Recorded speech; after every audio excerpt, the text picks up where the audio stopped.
बिस्मिल्लाहिर्रहमानिर्रहीम। अस्सलाम वालेकुम। कैसे हैं जी तमाम दोस्त? उम्मीद है सब खैर आफियत से होंगे। मैं हूं नजीबुल हसन सादिकाबाद से। अच्छा, ये कुछ दिन पहले एक वीडियो अपलोड की थी कि किस तरह जानवरों की हमने डिवॉर्मिंग करनी है जब हमने जानवरों की फ्लशिंग करनी है। फ्लशिंग एक प्रोसेस है, जब हम क्रॉसिंग करवानी होती है तो उससे पहले करते हैं ताकि जानवरों के अंदर उनके पेट में कोई कीड़े ना रहें, उनको कोई कमज़ोरी वगैरह उनके जिस्म में ना रहे। जिस वक्त हम उन्हें क्रॉस करवाएं तो उनका बॉडी स्कोर ठीक हो, उनकी सेहत अच्छी हो, उनमें किसी किस्म की कोई डेफिशिएंसी नहीं हो। तो उसमें हमें कुछ इंजेक्शंस भी इस्तेमाल करने पड़ते हैं, जिसमें एक इंजेक्शन ये सेलिवेट है। हम विटामिन AD3 का भी इस्तेमाल करते हैं। तो ये बेसिकली दोनों मल्टी विटामिन्स हैं, और विटामिन जब हम इस तरह से इनको इंजेक्ट करते हैं तो ये जानवर को जितनी ज़रूरत होती है वो उतना समझें कि हासिल कर लेता है जो खुराक से उसको नहीं मिल पा रहा होता, और बाकी जो है वो ड्रेन हो जाता है। तो वैसे इसके ऊपर जो यूजेज लिखा हुआ है वो डेली बेसिस पे लिखा हुआ है, लेकिन हम क्योंकि खुराक में ये उस सूरत में होता है जब ट्रीटमेंट के लिए हम करते हैं, लेकिन ये हम लगा रहे हैं एहतियाती तौर पर। तो ट्रीटमेंट जब होती है वो फिर उस तरह से होती है कि वो डेली बेसिस पे होती है, लेकिन जब हम एहतियाती तौर पे लगा रहे होते हैं कि अगर कमी हो तो पूरी हो जाए, तो उस सूरत में हम इसको ख़ास तौर पे सेलिवेट को हफ्ते बाद लगाते हैं। यानी एक बार लगाते हैं एक शॉट, ये तकरीबन एक बकरी का कोई यहाँ पर लिखा होगा 8 से 10 ml बनता है, और फिर हम हफ्ते बाद दोबारा लगाते हैं। एक किस्म की बूस्टर शॉट होती है। और जो विटामिन AD3 है ये हम 3 से 4 दिन मुसलसल भी इस्तेमाल कर सकते हैं। तो क्योंकि इसकी वैसे डोजेज भी कम है, ये हमने बकरी को तकरीबन 3 ml तक लगाना होता है। तो ये विटामिन AD3 क्योंकि हम ऑलरेडी लगा चुके हैं तो ये हम रख देंगे। और जो अच्छा, ये विटामिन AD3 जो है ये मैंने जो इस्तेमाल किया है वो लीड्स का किया है, और इसमें विटामिन AD3 भी है और B कम्प्लेक्स भी है ये। तो ख़ास तौर पे क्योंकि हमारे बकरियों को एक मसला होता है कि उनको थोड़ा बहुत लूज मोशन का इशू हो जाता है, तो ये B कम्प्लेक्स मुझे लगा के ज़्यादा बेहतर है, ये वाला लीड्स वाला। तो आज हम सेलिवेट लगाने जा रहे हैं। ये 100 ml की वायल है। इसकी कीमत जो है वो 1400 लिखी हुई है। ये कोई डिस्काउंट में 1200 के आगे पीछे मिलती है, शायद कहीं इससे सस्ती भी मिलती हो। तो मुख्तलिफ जो है वो हर इलाके के थोड़ा बहुत डिस्काउंट रेट्स होते हैं।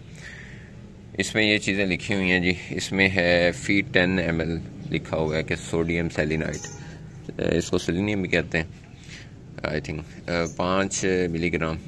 इसी तरह विटामिन E है इसमें, इसी तरह विटामिन B12 भी है इसमें, और विटामिन B1 भी है।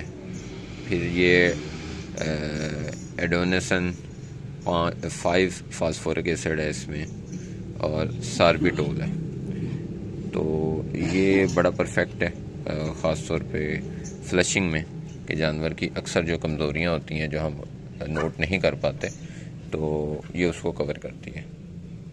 तो अब हम फ़ी जानवर को, इसमें मेल भी शामिल है, इसमें फ़ीमेल भी शामिल है, तो सबको जो है वो 10 ml लगाएंगे, और फिर एक हफ़्ता ठहर के फिर हम इन्हें 10 ml की बूस्टर डोज लगाएंगे।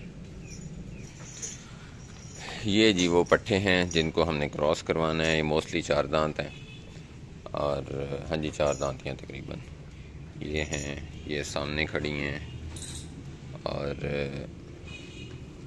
अपनी नस्ल के एतबार से माशाल्लाह ये अच्छे बॉडी स्कोर में हैं और अच्छे फ्रेम में, अच्छी सेहत में खड़ी हैं। अभी सुबह का टाइम है, तो फिर भी जानवर इस तरह खड़ा है। ये ज़रा ड्राई मैटर की भी मेहरबानी है, अदरवाइज़ तो आपने भी मुशाहिदा किया होगा कि जो हम सब्ज़ चारे पे जानवर पालते हैं वो सुबह के टाइम बेचारे जो हैं वो फुल चूसे हुए होते हैं।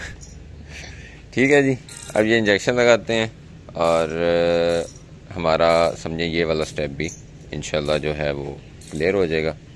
और इसी तरह हम हफ्ते बाद इसे दोबारा लगा देंगे। जब ये लगा चुके होंगे उसके बाद फिर हम विटामिन AD3 भी 3-4 दिन लगा देंगे एहतियातन। तो इंशाल्लाह उम्मीद है कि इससे काफ़ी फ़ायदा होगा। अच्छा, मैं इसके मेन आपको बता दूं ये यूँ क्यों इस्तेमाल होता है।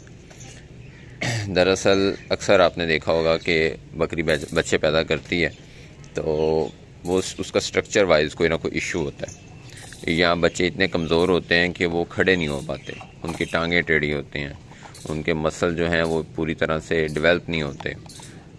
अक्सर ये भी चीज़ आपने कहीं देखी होगी कि बच्चा जो है वो चल तो रहा है लेकिन उसके जो खुर हैं वो सीधे नहीं हो पा रहे, यानी वो टखनों के बल चलता है।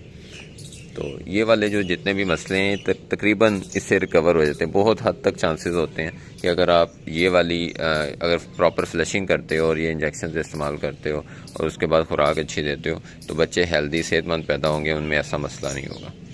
तो बच्चे ही किसी भी फार्मर का जो है समझे कि वो उसकी कामयाबी की वाहद वजह होते हैं। अच्छे सेहतमंद बच्चे आएंगे, वही आगे ब्रीड बनाएंगे, वही उनके प्रॉफिट की वजह बनेंगे।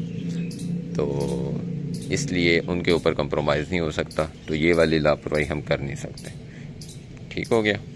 तो ये आपने लाजमी इस चीज़ का ख्याल करना है कि जब भी आप एक तो जानवर को सीज़न में क्रॉस करवाएं ताकि जब आपके पास बच्चे आएँ तो उस वक्त मौसम जो है वो मुतदल हो, ना बहुत ज़्यादा गर्मी हो ना बहुत ज़्यादा सर्दी हो। इस बात का आपने ख़ास तौर पे ख्याल करना है।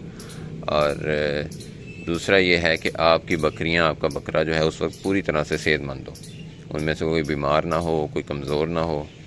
अगर कोई ऐसी सूरत हाल है तो बेशक उसे स्किप कर दें, उसको पहले उसके ऊपर काम करें, मेहनत करें, जब वो इस काबिल हो कि उसे हम क्रॉस करवा सकें तभी उसे क्रॉस करवाएं। ठीक हो गया जी। ये थी थोड़ी सी मालूमाती गुफ्तगू जो कि बहुत ज़रूरी है, जो कि जब से समझ में आई है लॉजिकली भी हर हिसाब से परफेक्ट लगती है कि ये बहुत ज़रूरी है। और जब तक इंशाल्लाह ज़िंदगी है, जब तक ये काम कर रहे हैं तब तक ये सारी चीज़ों को हम फॉलो करते रहेंगे। तो अब बस इंजेक्शन लगाना है, ये मैं आपको दिखा देता हूँ। बड़ा मज़े के कलर का होता है, बाकी लगाना तो आपको पता ही होगा तकरीबन भाइयों को। ये लें जी, ये हमने 10 ml ले लिया और नीडल जो है ये जानवरों वाली मिल जाती है बारीक, 19 नंबर होती है मेरे ख्याल में। तो ये इस्तेमाल किया करें बकरों के लिए ख़ास तौर पे।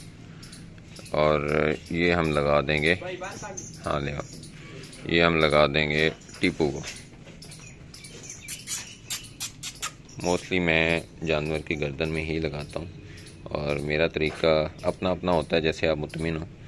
तो मैं ऐसे फिंगर से ज़रा पहले लाजमी, क्योंकि जानवर अगर थोड़ा सा जैसे ये मोड़ रहा है, थोड़ा सा आगे पीछे होता है ना, तो उसमें थोड़ी जानवर की लोकेशन चेंज हो जाती है।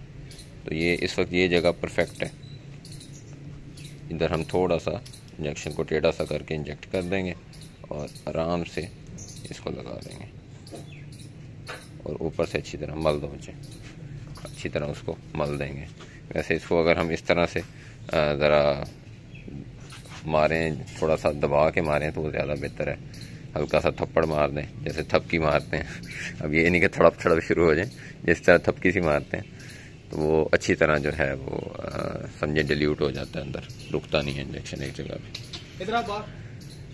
ये हमारी पट है जी, ये इसने बस अब जल्दी डिलीवर करना है। ये आप देखें ना, ये लास्ट टाइम इसको हमने क्रॉस करवाया था टाइम पे, यानी सीज़न में क्रॉस करवाया था, अक्टूबर के एंड में शायद। तो नवंबर, दिसंबर, जनवरी, फरवरी, मार्च, ये अब मार्च आ रहा है। मार्च के कहीं आगे पीछे इसने एंड में जाके इसने इंशाल्लाह डिलीवर कर देना। तो ये हमने इस बकरे का रिजल्ट देखने के लिए इसे क्रॉस करवाया था। तो वो ऐसे ही बाई चांस हमारे पास क्रॉस जानवर थे। बहरहाल जी, चलें इजाज़त दें, अपनी दुआओं में याद रखें, अपने जानवरों का ख्याल रखें। अल्लाह हाफ़िज़।